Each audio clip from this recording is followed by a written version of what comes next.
आज के वीडियो में हम लोग जानेंगे कि SaaS वेबसाइट्स क्या होती हैं। SaaS यानी कि software as a service websites. तो इनके बारे में हम लोग आज पूरा जानने जा रहे हैं डिटेल में कि क्या होती हैं, कैसे वर्क करती हैं और कैसे आप एक SaaS वेबसाइट्स के साथ बिजनेस कर सकते हैं और कैसे इससे कमा सकते हैं। तो नमस्कार दोस्तों, मेरा नाम है शुभम भार्गव। स्वागत है आप सभी का द एंटरप्रेन्योर शो में।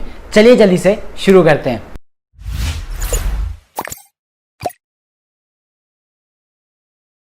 तो फुल फॉर्म जैसा कि मैंने आपको बताया, सॉफ्टवेयर एज अ सर्विस मतलब सिंपल है, एक सॉफ्टवेयर जिसको कि हम लोग एक सर्विस के नॉर्म पर देते हैं, तरीके पे देते हैं और वैसे ही काम भी करता है वो, तो उसी को हम लोग software as a service websites कहते हैं, जिसमें कि आपको खुद से कुछ नहीं करना होता है। सिंपल एक आपने वेबसाइट बना दी जो कि एक सॉफ्टवेयर की तरह काम करता है और लोग उससे सर्विस लेते हैं और उसके लिए पे भी करते हैं।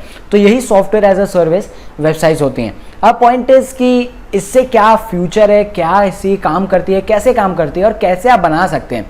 तो यार अगर आप इस पर ध्यान दें कि आपके आसपास में कौन कौन सी software as a service websites हैं, तो आपको पता चलेगा कि अगर आप इंस्टाग्राम यूज़ करते हैं तो इंस्टाग्राम की बहुत सारी post scheduler, message scheduler websites होती हैं जिनको हम लोग SaaS वेबसाइट्स ही कहते हैं, क्योंकि वो एक सॉफ्टवेयर है जो कि एक सर्विस की तरह काम कर रहे हैं। सर्विस क्या दे रहे हैं आपको, तो वो आपके इंस्टाग्राम पोस्ट को, मैसेज को वो स्केड्यूल कर देते हैं। आपके पोस्ट वो उसी समय मैसेज पोस्ट हो जाएंगे ऑटोमेटिकली। तो उसमें जो बंदा है, जो ओनर है उस वेबसाइट का, उसको अपने से कुछ नहीं करना होता है। केवल एक बार वो वेबसाइट बन गई, फिर उसके बाद वो ऑटोमेटिकली अपने आप काम होता है। बंदे का काम ये होता है कि वो उसको मार्केटिंग करे, अपनी सर्विस को और अच्छे से अच्छा बनाए ताकि वो ज़्यादा से ज़्यादा लोगों तक पहुँच सके। अब इसका डीमेरिट अगर आप जानेंगे तो यार डीमेरिट सिंपल यही है कि अगर आप इसको अच्छे से वर्क नहीं कर पाते हैं, इसको मार्केट नहीं कर पाते हैं, अगर आपकी सर्विस अच्छी नहीं होती है तो पॉसिबल चांसेस है कि आप इसमें सक्सेसफुल नहीं हो पाएंगे, आपके पैसे वेस्ट जाएंगे। तो इसलिए अगर ये तीनों चीज़ अगर आप नहीं कर सकते हैं तो आप प्लीज़ इसमें मत घुसिएगा। तो फिर इसके ऊपर काम कौन कौन कर सकते हैं ये भी हम लोग बता देता हूं मैं। तो यार software as a service website, जैसे मैंने बताया, अगर आपको वेबसाइट लाइन में इंटरेस्ट है, अगर आपको मज़ा आता है वेबसाइट्स में जाने में, कैसे वो वर्क करती हैं, बनाने के ऊपर मैं नहीं बोल रहा हूँ, उसके बिजनेस के बारे में बात कर रहा हूँ कि वेबसाइट एक बार क्रिएट हो गई फिर उसके बाद आप उसको कैसे प्रमोट करेंगे, कैसे लोगों तक पहुँचाएंगे, ज़्यादा से ज़्यादा मार्केट करेंगे उसकी, वो सारी चीज़ें में अगर आपको इंटरेस्ट आता है तो आप उन वेबसाइट्स को शुरू कर सकते हैं। कोडिंग की चिंता मत करिएगा यार, मैं कोडिंग का तरीका बता देता हूँ कि आप कैसे इसको सॉर्ट आउट कर सकते हैं, कैसे आप वेबसाइट्स बनवा सकते हैं या बना सकते हैं। तो पॉइंट इज कि अगर आप इसको बनवाना चाहते हैं तो यार आपको कोई कोडर चाहिए होगा, कोई डेवलपर चाहिए होगा, कोई डेवलपिंग कंपनी चाहिए होगी जो कि आपको ये चीज़ बना करके दे।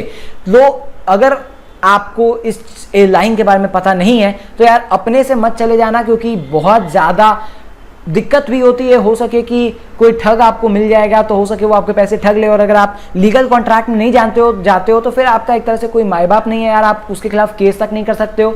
तो इसीलिए आपको पहले जान लेना चाहिए कि क्या क्या फ़ायदे होते हैं, क्या क्या लफड़े होते हैं उस चीज़ों में, कैसे आपको घुसना चाहिए। आप तो बहुत सारे फ्रॉड कोडर्स भी घुस गए यार, जो कि बोलते हैं कि मैं आपकी वेबसाइट बना दूंगा, ऐप बना दूंगा, और पैसे लेकर के फुर हो जाते हैं। तो इसीलिए ये सतर्क आप जरूर रहिएगा। अगर आपको नहीं पता है तो मुझसे पूछिए कमेंट करके, मैं उसके ऊपर एक अलग वीडियो बना दूंगा कि आप कैसे डेवलपर को ढूंढ सकते हैं, कैसे उनको हायर कर सकते हैं, क्या क्या चीज़ें आपको करनी चाहिए, क्या क्या नहीं करनी चाहिए, और कैसे मैं ठगाया हूं उस मामले में वो भी मैं आपको पूरा बताऊंगा। तो इसलिए बता देना है कमेंट करके, मैं वीडियो बना दूंगा अलग से, अपने से टेंशन लेने का जरूरत नहीं है।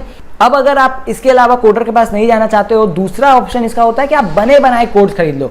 यानी कि कोड कैनियन पे या फिर कोडस्टर पे ऐसी बहुत सारी वेबसाइट्स हैं, मार्केट प्लेसेस हैं, जिन पे कोडर जो होते हैं वो अपने वेबसाइट्स को बेचते हैं। वो कोड सीधा बेच देते हैं, आपको केवल उनको डाउनलोड करना होता है, उनको खरीदना होता है एक तरह से, फिर उसको अपने लिए रीचेंज करिए, रीस्किन करिए जिसको हम लोग बोलते हैं, और उसके बाद आप उसको अपने से लॉन्च कर दीजिए।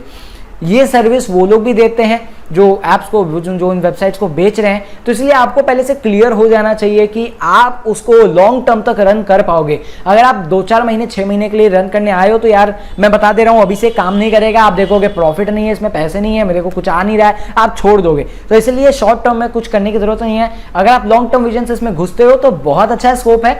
आपको केवल अपनी सर्विस पे ध्यान देना है और ज़्यादा से ज़्यादा लोगों तक पहुँचना है। थोड़ा सा मार्केट भी कॉम्पिटिटिव है तो आपको अपना रेट भी उसी हिसाब से रखना पड़ेगा। ये नहीं कि $5 के बदले $50 रख लिए, आपको उसी हिसाब से मार्केट में कंपटीशन को देखते हुए एडजस्ट करके अपना प्राइस उसी हिसाब से रखना है।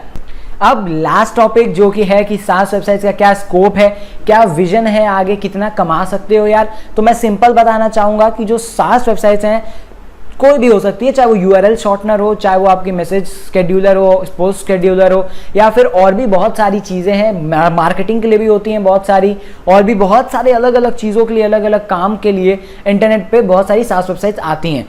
तो उनका स्कोप यही है यार कि लोग ज़्यादा से ज़्यादा अपने आप काम को दूसरों के ऊपर टाल देंगे आगे फ्यूचर में।